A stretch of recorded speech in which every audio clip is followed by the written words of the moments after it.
Okay, so taking off from the current state of play in global health governance and the challenges that WHO faces, I wanted to outline the People's Health Movement's WHO Watch project, which really is an example of how we as academics and activists, practitioners and members of the public health community can seek to intervene in global health governance and bring the voices of people affected by global decisions into the decision-making process.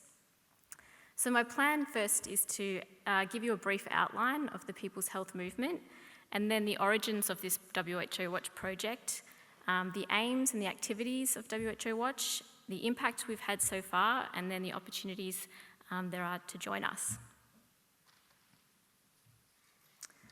So the People's Health Movement is known as PHM. It was formed in the year 2000 by civil society organisations, academics and activists from around 92 countries who met in Bangladesh at the first People's Health Assembly, and they were really focused on calling for health for all to be placed as a priority for governments. So we have a People's Charter for Health, which is on our website, which recognises that the attainment of the highest possible level of health and wellbeing is a fundamental human right, that the principles of universal comprehensive primary health care envisioned in the 1978 Alma-Ata Declaration should be the basis for formulating policies related to health, that governments have a fundamental responsibility to ensure universal access to quality healthcare, education and other social services according to people's needs and not according to their ability to pay, that the participation of people and people's organisations is essential to the formulation, implementation and evaluation of all health and social policies and programs, and that health is primarily determined by the political, economic, social and physical environment and should, along with equity and sustainable development, be a top priority in local, national and international policy making. And I echo Ron's praise for the plenaries this morning that we're seeing that health as the political nature of health really being raised in this Congress, and that's really at the core of what the People's Health Movement is about. So we operate through national networks, so David and I are both members of People's Health Movement Oz, so we're just a loose, informal coalition of academics and experts and activists and people in public health who share these core principles, and we engage together nationally and we form a sort of regional collaboration with networks in other countries in the region. And then we have a global secretariat and a global steering committee. So in 2010, the People's Health Movement developed the Democratising Global Health Governance Initiative, and it was born out of a workshop of civil society organisations who are meeting in Geneva around a shared understanding that there are opportunities to change and shift the power relations that shape global health governance. And we can do this by forming new alliances and creating new information flows. And out of this initiative came the WHO Watch project, and it does exactly this. It seeks to try and strengthen alliances between our country networks so that we're growing in solidarity between, for example, our groups in Australia and other groups in the region like the Philippines or Sri Lanka or India, and that we're trying to create new alliances between the People's Health Movement and between health ministries. And we're trying to bring the voices of people affected by decisions in these national contexts, in the grassroots, into these global health discussions, and then trying to take information we learn back to those networks. So WHO Watch focuses on the governing body meetings of the World Health Organization, so the World Health Assembly, the Executive Board meeting, and then the regional meetings. And what we do is we attend the governing body meetings on behalf of the People's Health Assembly. We sit in there, we follow the debates of the member states, we track those debates and we feed them into a Twitter and Skype and website so people can follow them. We also try to talk with country delegates in the breaks on behalf of the People's Health Movement. We make statements to the board on behalf of PHM on the issues that we would like to see taken up. And we also deliver a commentary based on the agenda in terms of a critique of what we think the member states should be advocating for or moving for at WHO. So the aim really is, there's two aims. One is to serve as a resource for mobilisation and advocacy for participants to witness the dynamics of global health governance, and the other is to make an intervention. So on advocacy, I first attended the WHO Executive Board meeting in January 2013. At the time, I was a PhD student trying to learn about global medicines policy. And really, it was only until I went to WHO and got to sit in there and watch the discussions and listen to the debates that I really got to understand the political dynamics of WHO and the different power discrepancies between member states and the influence of international corporations, and then seeing this growing network of civil society organisations also attending and trying to shape the debate. So in January 2015, I was there, and WHO's revised sugar guidelines were put on the agenda, and we were sitting there, we were tracking the debates, and we saw that Ferrero Rocher was there, the multinational chocolate company. We're thinking, why is Ferrero Rocher here at WHO?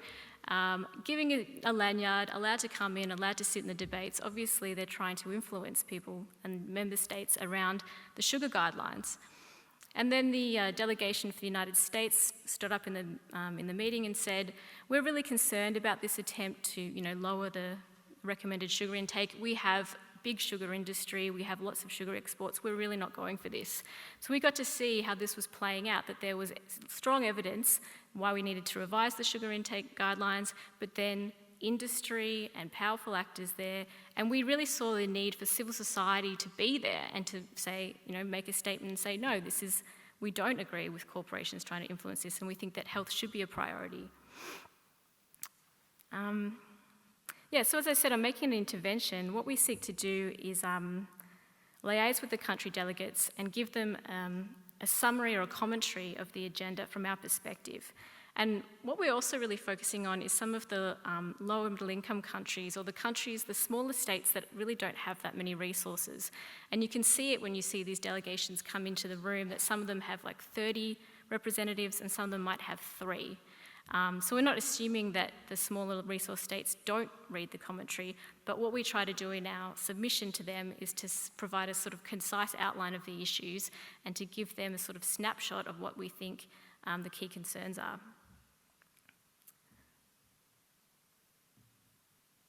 So if you take, for example, the upcoming World Health Assembly in May, the agenda is still being finalised, but if you look at the website, we can see that health emergencies, a global vaccine action plan, intellectual property and public health, research and development, and ending childhood obesity are all on the provisional agenda.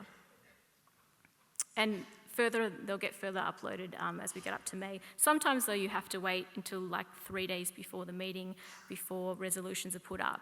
And so that creates additional pressure on smaller states with less resources. Are they going to be jumping on, in the last couple of days to get to see what's on the agenda, and then understand the historical context of some of these debates? So what we do is we develop a commentary on the key items and we form a critique of what's proposed. So we look at the agenda, we kind of track what's coming up on the agenda, and we send a call out through our email list to all of our networks, and we try to form a sort of collaborative commentary on what we think WHO member states should be focusing on, and it's grounded on our political economy understanding and our shared values of what public health is and what the right to health is. And we do this, we circulate a call out, and then we have a multi-day workshop. So prior to the meeting in Geneva, for those who are attending, we have a multi-day workshop where we can sit there, we can go through our emails, we can contact networks, we can try and create this proposal that we're going to give to the member states.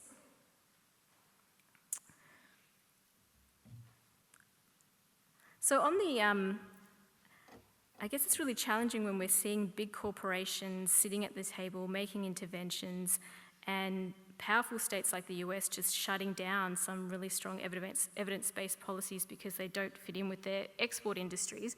We do know that we are having an impact. So we've been running this for about 7 years now.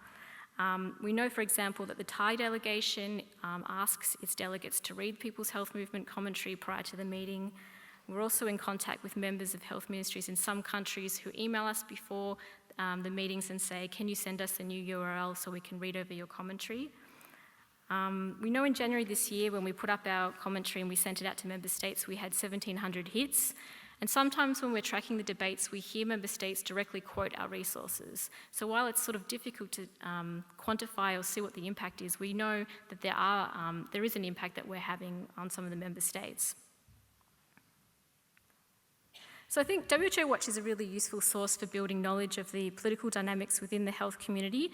We're trying to support smaller states to access the evidence.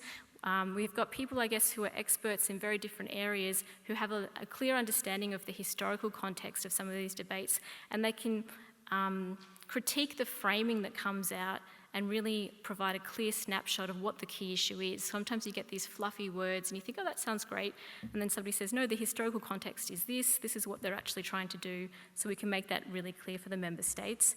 But also it's important for us to lobby our own governments who are going to the World Health Organization on our behalf, and we really don't do very well, we haven't done that well enough in Australia, is being able to hold them to account when they go to the meetings and when they come back for the meetings. So if you're interested in getting involved, I put the URL on the website, but also David and I would love to talk to anyone who wants to join up with the People's Health Movement Australia. I think that in the United Nations, some civil society groups have been able to do this really well. They've been able to track the climate change negotiations and really call out Australia for what they're doing. But at WHO, we've seen low and middle income countries try to put forward really progressive policies, and Australia has not been very supportive and sometimes has just gone along with some member states and sort of rejected it. And we're not seeing, I guess, the exposure and that pressure on Australia that we should be doing at WHO to say that you need to be representing the public health community and what we, as scholars and experts and academics know you should be doing. Yeah, so I think that's my final point. I think it'd be great, everyone in this room has a different level of expertise and different areas that they're focusing on, and we would love to have you get involved and share with us what you think we could be doing more on in terms of advocacy at WHO. Thank you.